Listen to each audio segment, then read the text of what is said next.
عالم اسلام میں سے عالم عرب ان کے شکنجے میں جا چکا، کیوں بنا کر کھڑے ہوئے ہیں اسرائیل کو ماننے کے لیے اور سر تسلیم خم کرنے کے لیے؟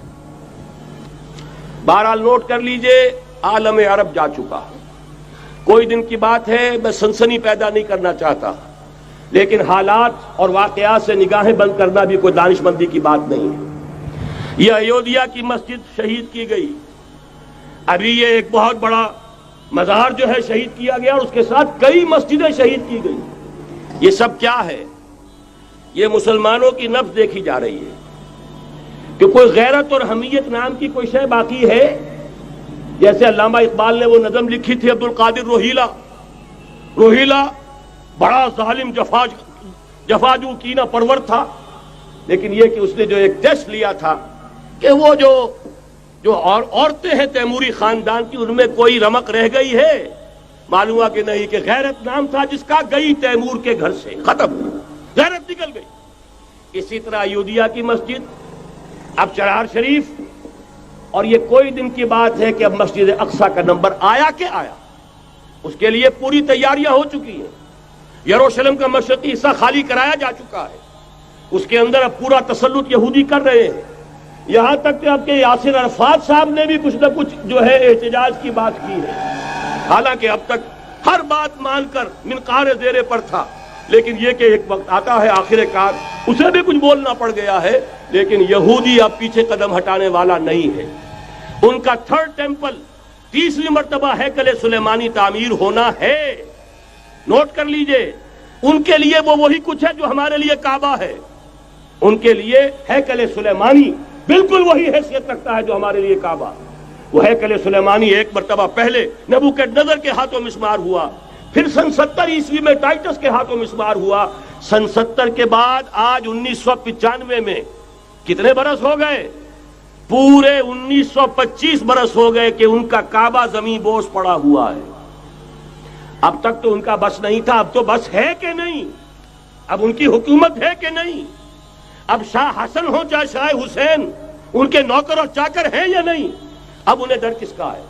لہذا کوئی دن کی بات ہے، مسجد اقصی شہید ہوگی اور ٹیمپل کی تعمیر شروع ہوگی۔ یہ تو بہرحال ایک نقشہ ہے۔ اگلا نقشہ آپ کو بتانا چاہتا ہوں، ایک دوسری تصویر ہے۔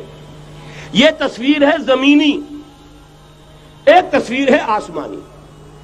وَمَكَرُوا وَمَكَرَ اللَّهُ وَاللَّهُ خَيْرُ الْمَاكِرِينَ۔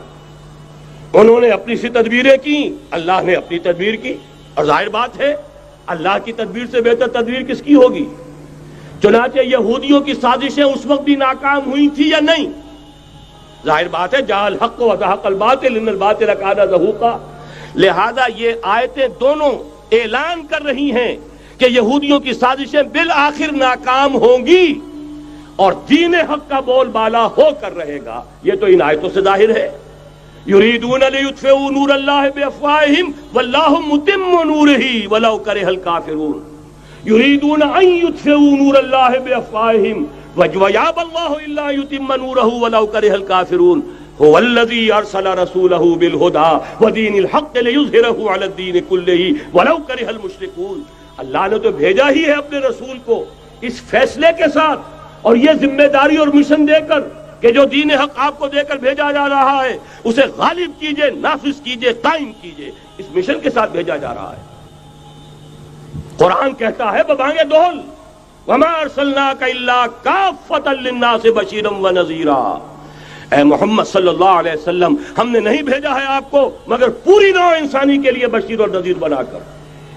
تو جان لیجئے کہ یہ مقصد بعثت محمدی صلی اللہ علیہ وسلم بتمام و کمال اس وقت پورا ہوگا جب کل عالم انسانیت پر، کل روئے ارضی پر اللہ کا دین اسی طرح غالب ہو جائے گا جس طرح کہ محمد رسول اللہ والذین معہ صلی اللہ علیہ وسلم ورضی اللہ تعالی عنہم اجمعین، ان کے ہاتھوں سے، ان کے ایثار سے، ان کی قربانیوں سے، جن کا نقشہ آپ کے سامنے مولانا کھینچ چکے ہیں، ان کے اثار، ان کی قربانیاں، ان کی محنت، ان کی جفاکشی، ان کی سرفروشی، ان کے جان تن من دھن لگا دینے کے نتیجے میں جیسے اس وقت غالب ہوا تھا کل روئے ارضی پر غالب ہوگا، تب کہیں جا کر مقصد بعثت محمدی مکمل ہوگا۔ یہی وجہ ہے اقبال نے کہا تھا وقت فرصت ہے کہاں، کام ابھی باقی ہے، نور توحید کا اتمام ابھی باقی ہے۔ لیکن ساتھ ہی خوشخبری بھی دی تھی، یہ چمن معمور ہوگا نغمہ توحید سے، آئے گا وہ دور، یہ چمن معمور ہوگا نغمہ توحید سے، لازماً آ کر رہے گا۔